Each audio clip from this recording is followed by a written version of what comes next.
John F. Kennedy é amplamente lembrado como um dos presidentes mais carismáticos da história dos Estados Unidos. Mas apesar de seu charme e popularidade, nem todos eram fãs de sua liderança. Por trás das câmeras e longe dos discursos eloquentes, JFK colecionava desafetos entre personalidades influentes, incluindo artistas, políticos e até membros da alta sociedade. Neste vídeo, vamos revelar quem eram essas figuras famosas que não suportavam o presidente e explorar os motivos que alimentaram suas rivalidades e tensões. Prepare-se para descobrir os bastidores de uma época marcada por intrigas e polêmicas. A trajetória do governo Kennedy chegou a um fim abrupto com seu trágico assassinato. Desde então, muitos detalhes sobre os aspectos mais obscuros de sua presidência vieram à tona, revelando tanto aliados quanto inimigos que nutriam um profundo desprezo por ele. Se você pensa que Richard Nixon era o maior rival de John F. Kennedy durante a eleição presidencial de 1960, está enganado. O verdadeiro antagonismo vinha de outro lugar. Lyndon Baines Johnson alimentava um ressentimento marcante em relação a JFK. Não é segredo que Johnson também enfrentava um relacionamento tenso com Robert Kennedy, seu irmão e procurador-geral à época. Esse conflito parecia inevitável, já que Robert desempenhava um papel central no governo do irmão, uma posição que muitos acreditavam ser mais adequada ao vice-presidente. Johnson, com sua personalidade forte e raízes texanas, detestava ser tratado como um figurante político. Em Washington, era amplamente comentado que ele via a vice-presidência como um papel indigno de sua estatura. Embora Jackie Kennedy mantivesse uma relação cordial com Lyndon e Lady Bird Johnson, ela mais tarde revelou os verdadeiros pensamentos de Jack sobre o casal. Kennedy considerava que Johnson não trazia contribuições relevantes para a administração e questionava sua capacidade de liderar o país. A insatisfação era tamanha que, nos meses anteriores ao seu assassinato, ele discutiu com Bob estratégias para bloquear Johnson de ser o candidato democrata nas eleições de 1968. Lyndon B. Johnson enxergava os irmãos Kennedy como elitistas arrogantes, representantes de uma elite costeira distante de suas próprias raízes texanas. Esse ressentimento foi intensificado pelo constante sentimento de viver à sombra de John F. Kennedy, mesmo após sua morte. A frase "Kennedy não teria feito isso" tornou-se um fantasma para Johnson, assombrando-o durante sua presidência e além. Em algumas gravações feitas anos após sua saída do cargo, ele ainda reclamava do peso dessa comparação constante. Por sua vez, John F. Kennedy também não nutria grande simpatia por Dwight D. Eisenhower, e a reciprocidade desse desdém era evidente. A tensão não se devia apenas à diferença de 27 anos entre eles, mas também a um choque de personalidades. Kennedy considerava Eisenhower frio e distante, enquanto o ex-presidente via Kennedy como um político jovem e inexperiente, um simples senador júnior de Massachusetts, sem o preparo necessário para liderar o país. Para Eisenhower, a ascensão de Kennedy à presidência era algo difícil de aceitar. Mesmo assim, Eisenhower, com sua formação militar, respeitava a cadeia de comando. Embora discordasse de muitas das decisões de Kennedy, ele entendeu a importância de apoiar seu sucessor para garantir a estabilidade do governo. Durante momentos críticos, como a crise dos mísseis de Cuba, Eisenhower ofereceu conselhos e apoio, mostrando um compromisso com o país acima de suas diferenças pessoais. No entanto, a relação conturbada entre os dois não terminou com o fim do governo Kennedy. 2 anos após o assassinato de JFK, Eisenhower expressou seu descontentamento ao ver uma pesquisa em que historiadores americanos colocavam Kennedy em um pedestal, consolidando-o como uma figura icônica. Eisenhower rotulou esse fenômeno de culto a Kennedy e via com desconforto o que considerava uma idealização exagerada de seu sucessor. Se pudesse prever que a admiração por Kennedy apenas cresceria ao longo do tempo, talvez isso o perturbasse ainda mais, mesmo depois de sua morte. O premier soviético Nikita Khrushchev sempre afirmou que nutria respeito e simpatia por John F. Kennedy. Os dois se conheceram em 1959, quando Kennedy ainda era senador, e Khrushchev teria ficado impressionado com a inteligência e o carisma do futuro presidente. No entanto, essa admiração não impediu que Khrushchev tentasse explorar as fraquezas de Kennedy quando os dois se enfrentaram em arenas diplomáticas. Na cúpula de Viena, em 1961, Khrushchev adotou uma postura agressiva, buscando colocar os Estados Unidos em uma posição desconfortável. Ele fez exigências provocativas, como transferir o controle de toda Berlim para a Alemanha Oriental, numa tentativa de testar os limites de Kennedy. Após o encontro, Khrushchev teria se vangloriado de que Kennedy era um líder fraco, incapaz de lidar com o desafio soviético. Essa avaliação não era totalmente infundada, já que o próprio Kennedy confidenciou a seus assessores e até a jornalistas americanos que sentia ter sido superado durante as negociações. Curiosamente, ao refletir sobre esses eventos em suas memórias, Khrushchev preferiu deixar de lado suas críticas e vanglórias. Ele optou por enfatizar seu apreço por Kennedy, declarando que o considerava superior a figuras como Richard Nixon e Dwight Eisenhower. Khrushchev descreveu o assassinato de Kennedy como uma tragédia que não apenas silenciou um líder promissor, mas também prejudicou seriamente as relações entre os Estados Unidos e a União Soviética, interrompendo interrompendo qualquer progresso rumo a um diálogo mais construtivo entre as superpotências. J. Edgar Hoover, o infame diretor do FBI, cultivava uma animosidade profunda e duradoura em relação a John F. Kennedy, uma aversão que contrasta fortemente com o respeito mútuo que ele mantinha com Joe Kennedy, pai de JFK. Essa tensão não surgiu do nada. Já em 1942, Hoover começou a coletar informações sobre a vida privada de Kennedy, em particular seus casos extraconjugais. Quando ele se tornou presidente, Hoover intensificou sua vigilância, não apenas por desgostar do comportamento infiel do presidente,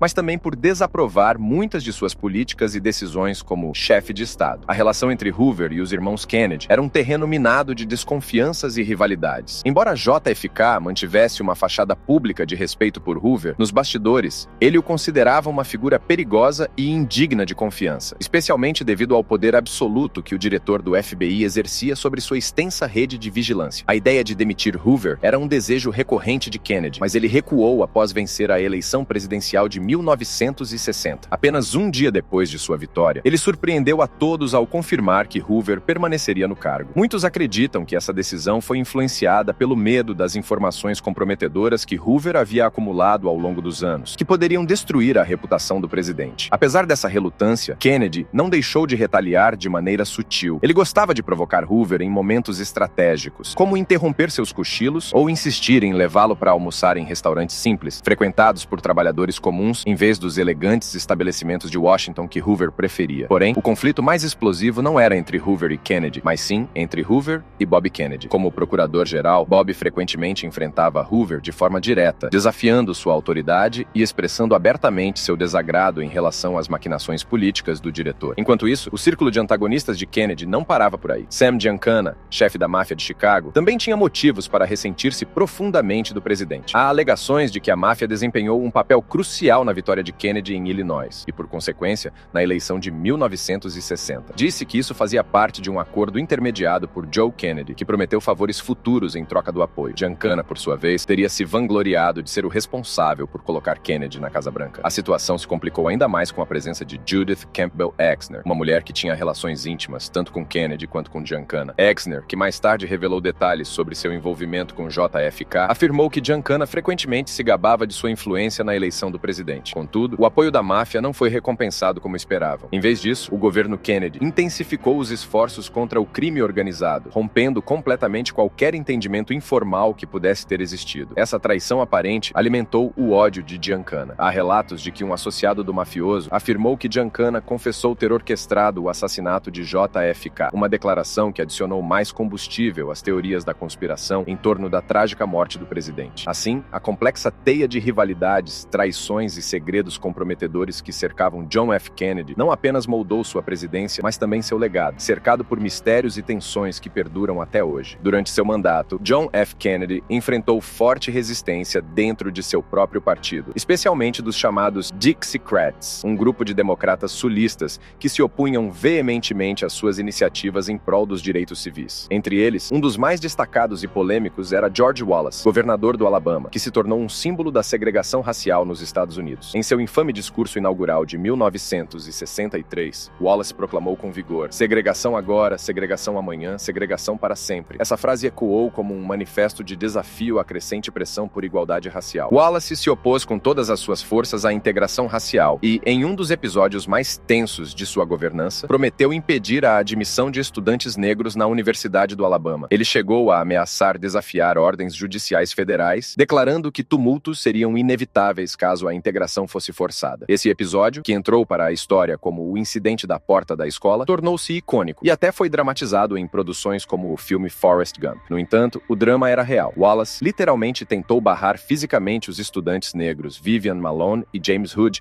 de entrarem na universidade. A intervenção decisiva veio de Bob Kennedy, o procurador-geral e irmão de JFK, que coordenou uma resposta federal firme. Sob sua liderança, a Universidade do Alabama foi integrada com sucesso, sem os violentos conflitos que Wallace havia prometido. Esse momento foi um marco na luta pelos direitos civis e destacou a determinação do governo Kennedy em enfrentar os desafios impostos pelos segregacionistas do Sul. O confronto com Wallace foi seguido por um discurso nacional de JFK, no qual ele declarou com eloquência sua visão de igualdade para todos os americanos. Esta nação foi fundada por homens de muitas nações e origens. Foi fundada no princípio de que todos os homens são criados iguais iguais. Esse pronunciamento reforçou seu compromisso com a aprovação de uma legislação de direitos civis abrangente, mesmo diante de forte oposição. Ironia do destino, George Wallace, que um dia personificou a resistência à igualdade racial, passou por uma transformação surpreendente em seus últimos anos. Ele repudiou publicamente suas posições segregacionistas e dedicou-se a educar outros sobre os erros de sua visão anterior. Embora seu passado controverso nunca tenha sido completamente apagado, sua mudança representou um passo simbólico na evolução das relações raciais no sul dos Estados Unidos. Wallace, porém, não foi o único dixiecrata a se opor ferozmente às políticas de Kennedy. Diversos outros políticos sulistas resistiram às mudanças, usando táticas legislativas e retórica incendiária para tentar barrar o avanço da agenda de direitos civis. Apesar dessa oposição interna, a administração Kennedy pavimentou o caminho para as grandes reformas que culminariam na Lei dos Direitos Civis de 1964, aprovada no governo de Lyndon B. Johnson, mas sem dúvida fruto do trabalho iniciado por JFK e seu irmão Bob. A coragem dos Kennedys em enfrentar o status quo sulista permanece um testemunho de sua visão de justiça e igualdade para todos os americanos. 47 anos antes de JFK enfrentar os Dixiecrats, o senador Strom Thurmond, da Carolina do Sul, já havia deixado sua marca como um dos maiores opositores ao avanço dos direitos civis nos Estados Unidos. Em 1957, Thurmond tornou-se notório ao realizar o discurso obstrucionista, filibuster, mais longo da história do Senado,